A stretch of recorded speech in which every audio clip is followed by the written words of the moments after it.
Assalamualaikum warahmatullahi wabarakatuh.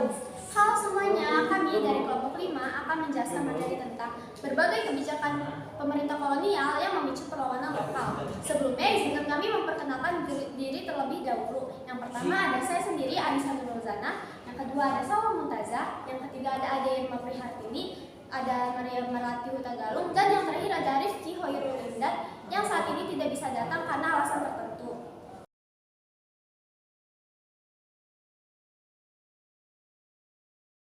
Video ini kami akan menjelaskan materi tentang pengertian kolonialisme negara-negara yang pernah menjajah Indonesia, kebijakan Portugis, kebijakan VOC, kebijakan Belanda, dan kebijakan Inggris. Langsung saja ke materinya ya.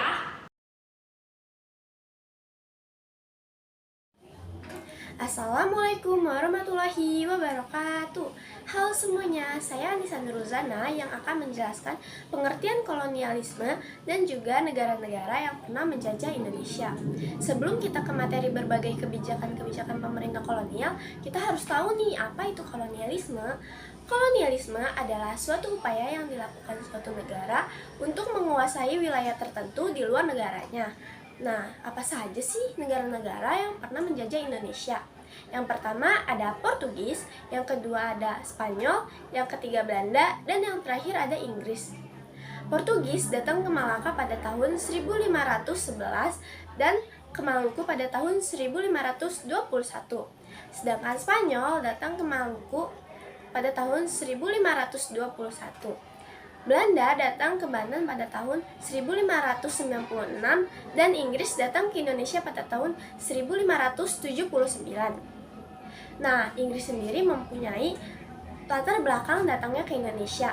Pada tahun 1604, Inggris mendirikan kantor dagang di Ambon, Makassar, Jepara, dan Jayakarta. Pada saat itu, Indonesia masih di bawah kontrol Belanda. Kala itu Belanda kalah perang dari Prancis. Maka dari itu, wilayah-wilayah jajahan Belanda termasuk Indonesia menjadi di bawah kontrol Prancis. Saat itu Inggris tak dapat bertahan. Namun akhirnya Inggris dapat menguasai Indonesia pada tahun 1811 sampai 1816.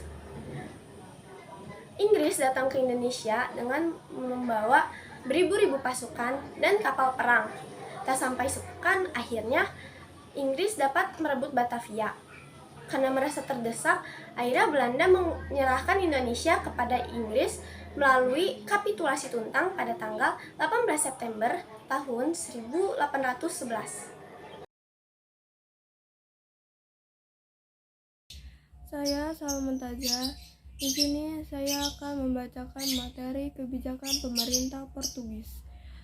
Berikut kebijakan pemerintah Portugis. 1. Menerapkan sistem monopoli perdagangan cengkeh dan pala di Ternate. 2. Berusaha menguasai Maluku. 3. Menyebarkan agama Katolik di daerah kekuasaan Portugis. 4. Mengembangkan bahasa dan seni musik keroncong. Pengaruh kebijakannya adalah 1. Mengganggu dan mengacaukan jaringan perdagangan. 2. Rakyat menjadi miskin dan menderita. 3. Tumbuh benih rasa benci terhadap kekejaman Portugis. 4. Munculnya rasa persatuan dan kesatuan rakyat Maluku untuk menentang Portugis. Halo semuanya, perkenalkan nama saya Rifki Hoirul Imdad yang akan menjelaskan materi kebijakan-kebijakan VOC. Kebijakan pemerintah VOC: 1. Menguasai pelabuhan-pelabuhan dan mendirikan benteng untuk melaksanakan monopoli perdagangan. 2. Pelaksanaan politik divide et impera atau politik adu domba untuk menguasai kerajaan-kerajaan pribumi. 3. Pengangkatan gubernur jenderal untuk memperkuat kekuasaan VOC. 4. Pelaksanaan hak oktroy atau hak-hak istimewa VOC. 5. Memindahkan markas VOC yang semula di Banten dan Ambon ke Jayakarta atau Batavia. 6. Melaksanakan pelayaran Honggi, yaitu pelayaran yang dilakukan oleh VOC dengan menggunakan senjata lengkap untuk mengawasi jalannya monopoli perdagangan. 7. Adanya hak ekstripasi, yaitu untuk memindahkan tanaman rempah-rempah yang melebihi target ketentuan. 8. Menerapkan verpligte leverantin atau penyerahan wajib dan Prianger sel-sel atau kewajiban rakyat Priangan untuk menanam kopi. Pengaruhnya, 1. Berkurangnya kekuasaan raja karena dominasi VOC. 2. Terpecah belahnya wilayah kerajaan. 3. Hak oktroy membuat masyarakat Indonesia menjadi miskin dan menderita. 4. Pelayaran Honggi merupakan bentuk perampasan, perampokan, pemerkosaan, perbudakan, dan pembunuhan bagi penduduk Maluku. 5. Hak ekstripasi mematikan harapan rakyat untuk memperoleh penghasilan lebih. Assalamualaikum warahmatullahi wabarakatuh. Perkenalkan, nama saya Adi Irma Pratiwi. Saya akan menjelaskan tentang kebijakan Belanda. Adapun kebijakan-kebijakan yang diterapkan oleh Daendels antara lain: 1. Penetapan jumlah gaji yang tetap bagi semua pegawai untuk melakukan kegiatan perdagangan. Kedua, pelaksanaan sistem kontingen, yaitu pajak dengan penyerahan hasil bumi. Ketiga, penerapan sistem kerja paksa atau disebut dengan RODI. Keempat, pembangunan jalan raya pos dari Anyer sampai Panarukan. Kelima, membangun pelabuhan-pelabuhan dan membuat kapal perang.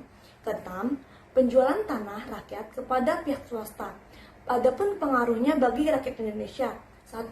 Kebencian yang mendalam baik dari kalangan penguasa maupun dari rakyat. 2. Munculnya tanah-tanah partikel yang dikelola oleh penguasa swasta. Ketiga, kemiskinan dan penderitaan rakyat Indonesia yang berkepanjangan. Halo semuanya, saya Mariam Latutagaluh akan menjelaskan kebijakan Inggris. Kebijakan pemerintahan kolonial Inggris. Yang pertama, Raffles menerapkan sistem sewa tanah yang disebut juga dengan sistem pajak tanah atau London, di mana rakyat atau para petani harus membayar pajak sebagai uang sewa karena semua tanah dianggap milik negara. Yang kedua, menerapkan kebijakan politik dan ekonomi liberal tetapi memperoleh kegagalan. Yang ketiga, menerapkan sistem tanah paksa atau kultur Strasser yang semakin menderita dan memicu terjadinya perlawanan lokal.